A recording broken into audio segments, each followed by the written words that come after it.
Selamat pagi, Shalom, salam sejahtera bagi kita semua. Kami dari kelompok 10, pada video kali ini akan menjelaskan materi dengan judul Bunda Maria. Adapun anggota dari kelompok 10, yakni Brigita Leovani Pailo dengan NIM E0612111106, Egi Dwiyanti dengan NIM G0612111037, Karlina Lindra dengan NIM E0512111063 dan Sandi Sumitomo dengan NIM E0112111024. Pembahasan pertama, Bunda Maria. Bunda Maria adalah Bunda Allah dan Bunda Gereja. Ia adalah Ibu Yesus, Anak Allah Penyelamat dunia. Kedudukan Bunda Maria dalam gereja sangat istimewa. Ia adalah orang kudus terbesar, melebihi para kudus lainnya karena perannya dalam sejarah keselamatan umat manusia. Karenanya, ia sangat dihormati. Bunda Maria adalah Bunda Allah karena ia telah melahirkan Yesus Sang Mesias. Bunda Maria merupakan seorang yang dipilih Allah untuk diciptakan tanpa dosa asal dan mengandung Yesus yang dikandung tanpa noda. Bunda Maria merupakan tunangan Yusuf dari keluarga Daud. Maria bertempat tinggal di Nazaret, Galilea. Menurut sumber-sumber non-kanonik, orang tuanya bernama Yoakim dan Anna atau Hana. Maria disebut Bunda Allah, Theotokos, Mother Dei, karena melahirkan Yesus yang adalah Allah, dan diperingati pada tanggal 1 Januari. Maria adalah perawan. Hal ini hendak mengungkapkan bahwa keperawanan tidak mementingkan penyelidikan biologis akan cara Maria melahirkan Yesus dari rahimnya, tetapi lebih menyangkut kesadarannya sebagai perawan bahwa dia mengandung dan melahirkan anak sebagai suatu pemberian yang datang sepenuhnya dari Allah. Dalam arti tertentu, pada waktu melahirkan, ia bertumbuh dalam keperawanannya yang berupa penyerahan diri kepada Allah untuk mengabdi sabdanya. Keperawanan Maria lebih mengungkapkan keluhuran Yesus di samping kesucian Maria sendiri. Maria menghayati penyerahan dirinya baik secara jasmani maupun rohani. Yesus dilahirkan tanpa seorang ayah duniawi. Dilahirkan bukan dari darah atau daging, bukan pula secara jasmani oleh keinginan seorang pria, melainkan dari Allah. Bahwa Maria adalah perawan diakui sejak abad ketiga dalam syahadat-syahadat dan secara khusus ditegaskan kembali oleh Konsili Konstantinopel kedua. Konsili Vatikan kedua sekali lagi menegaskan, dalam iman dan ketaatan, ia melahirkan putra Bapa sendiri di dunia ini, dan itu tanpa mengenal pria, dalam naungan Roh Kudus sebagai Hawa yang baru, karena percaya akan utusan Allah, dengan iman yang tak tercemar oleh kebimbangan. Lumen Gentium 63. Maria kudus tak bercelah, dikandung tanpa noda, bebas dari dosa sejak kandungan ibunya Santa Anna, karena menjadi Bunda Gereja, mempelai Kristus yang elok. Maria ditebus, tetapi ditebus lebih dahulu. Mulai ditegaskan oleh Santo Agustinus melawan Pelagianisme, paham yang meyakini bahwa dosa asal tidak merusak hakikat manusia dan bahwa dengan kehendaknya yang fana, manusia masih sanggup untuk memilih yang baik atau yang buruk tanpa pertolongan ilahi. Diterima di timur pada abad ke-7 dan di barat pada abad ke-11.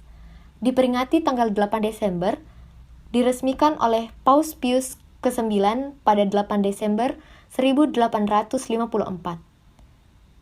Maria diangkat ke surga dengan jiwa dan raga. Diperingati tanggal 15 Agustus. Dimaklumkan oleh Paus Pius ke-12 tahun 1950. Hal ini didasarkan pada penetapan ajaran resmi gereja atas pertimbangan teologis semata, bukan karena gereja mau menunjukkan data atau kenyataan historis empiris. Pertimbangan-pertimbangannya adalah, yang pertama, Santa Perawan Maria pantas diikutsertakan dalam kemuliaan putranya Yesus Kristus yang diangkat atau naik ke surga dengan jiwa dan raga. Maka, Maria pun pantas diperlakukan demikian. Kedua, dalam keseluruhan hidupnya, Maria diikutsertakan secara penuh dalam karya penyelamatan Yesus Kristus. Jadi, pantaslah Maria disertakan dalam kebangkitan sebelum hari kiamat. Ketiga, Dogma Maria diangkat ke surga mempunyai dasar alkitabiah, yaitu dalam penggambaran umum mengenai Maria sebagai Bunda Yesus, tetap perawan dan suci. Keempat, sejak berabad-abad lamanya, gereja secara umum memandang pokok ini sebagai ajaran imam. Hal ini dapat disaksikan sendiri bagaimana praktek dan keyakinan terdapat dalam gereja. Berdasarkan pertimbangan-pertimbangan itu, gereja mau mengajarkan bahwa Maria adalah seorang beriman yang amat unggul dan suci.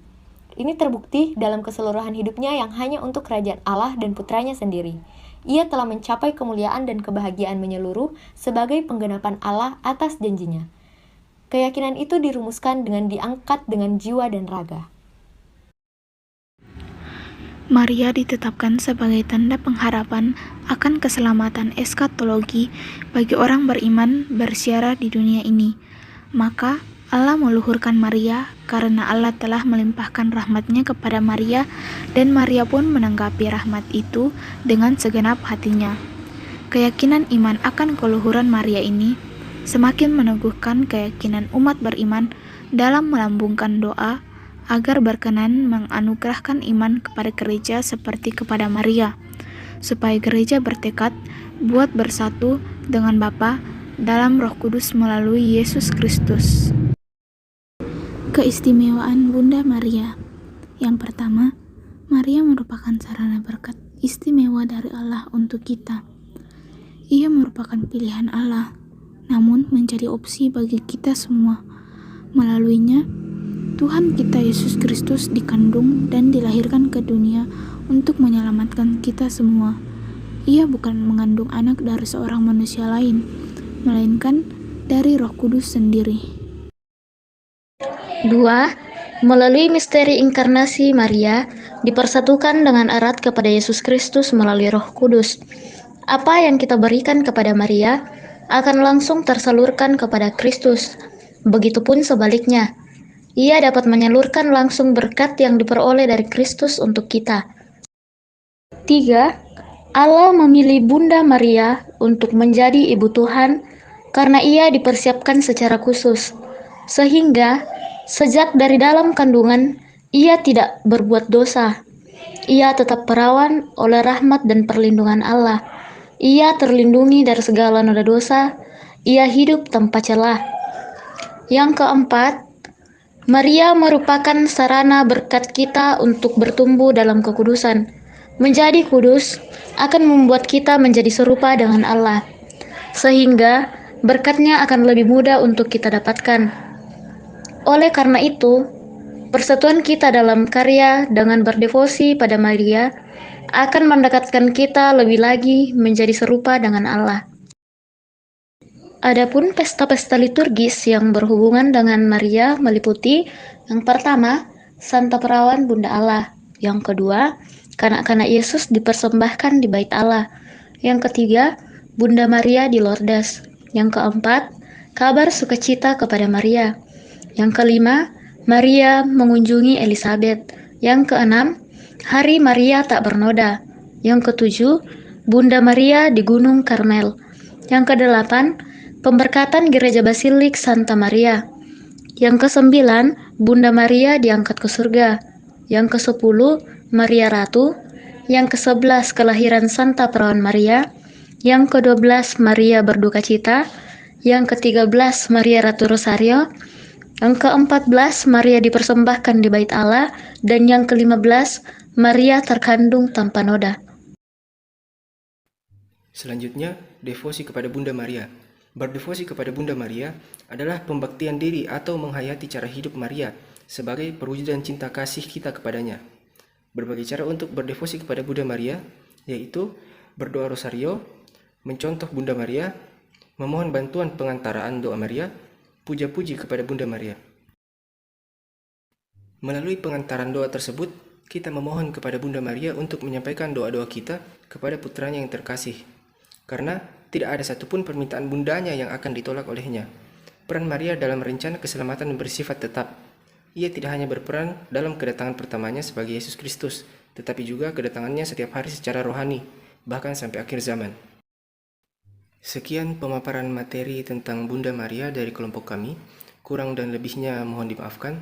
Akhir kata saya ucapkan terima kasih.